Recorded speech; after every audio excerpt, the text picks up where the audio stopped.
Setiap manusia pasti menginginkan kebahagiaan, siapapun dia, dari manapun asalnya. Pasti ingin hidup bahagia, bukan hanya di dunia, tapi juga di akhirat. Itulah tujuan hidup yang tak pernah berubah sepanjang zaman. Setiap hari, manusia berlomba-lomba untuk meraih kebahagiaan. Ada yang bekerja keras, bahkan mengorbankan waktu dan tenaganya demi meraih kebahagiaan. Namun sayang, banyak di antara kita yang mencari kebahagiaan dengan cara yang keliru. Ada yang menyangka bahwa kebahagiaan bisa diraih dengan menumpuk harta sebanyak-banyak. Memang, harta bisa membantu menciptakan kenyamanan. Tapi apakah itu menjadi jaminan untuk bahagia?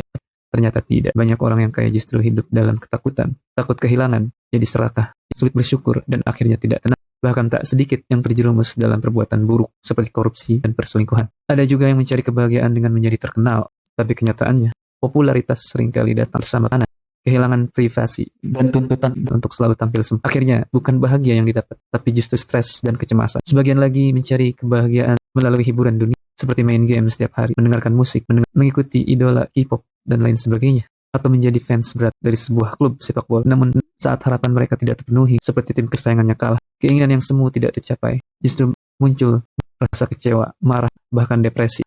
Dengan menjadi fans K-pop secara berlebihan, hidup bisa perlahan diracuni oleh khayalan dan obsesi yang tidak mungkin terwujud. Waktu, pikiran, bahkan uang dihabiskan untuk mencari sesuatu yang semu, yang hanya meninggalkan kehampaan dan penyesalan. Ada pula yang mencari kebahagiaan dengan memuaskan hawa nafsu, berpacaran bebas, berzina, berselingkuh, mencuri, hingga mengkonsumsi minuman keras. Semua itu terasa nikmat sesaat, namun ujungnya adalah derita yang dalam. Hati menjadi gelap, hidup terasa hampa, bahkan bisa menghancurkan masa depan dan merusak rumah tangga. Itulah bentuk pencarian kebahagiaan yang semu, bahagia yang dikejar, tetapi derita yang didapat. Lalu, di manakah kebahagiaan yang sejati? Kebahagiaan yang sebenarnya hanya akan diraih ketika kita kembali kepada tujuan penciptaan, yaitu beriman, bertakwa, beribadah, mentauhidkan Allah Subhanahu wa Ta'ala, menjalani hidup sesuai ajaran Rasulullah Shallallahu Alaihi Wasallam, mengerjakan apa yang Allah perintah dan menjauhi larangannya. Dan disitulah letak ketenangan jiwa dan kebahagiaan yang hakiki. Allah Subhanahu Wa Taala berfirman, "A'udzubillahi minasyaitonirrajim. Man 'amila shalihan min dzakarin aw untha wa huwa mu'minun falanuhyiyannahu hayatan thayyibah." Barang siapa yang mengerjakan amal saleh, baik laki-laki maupun perempuan, dalam keadaan beriman, maka sesungguhnya akan kami berikan kepadanya kehidupan yang baik. Dan Allah Subhanahu Wa Taala berfirman, وَمَنْ أَعْرَضَ عَنْ ذِكْرِي فَإِنَّ لَهُ مَعِيشَةً ضَنكًا. Dan barang siapa yang berpaling dari peringatanku, maka sungguh dia akan menjalani kehidupan yang sempit.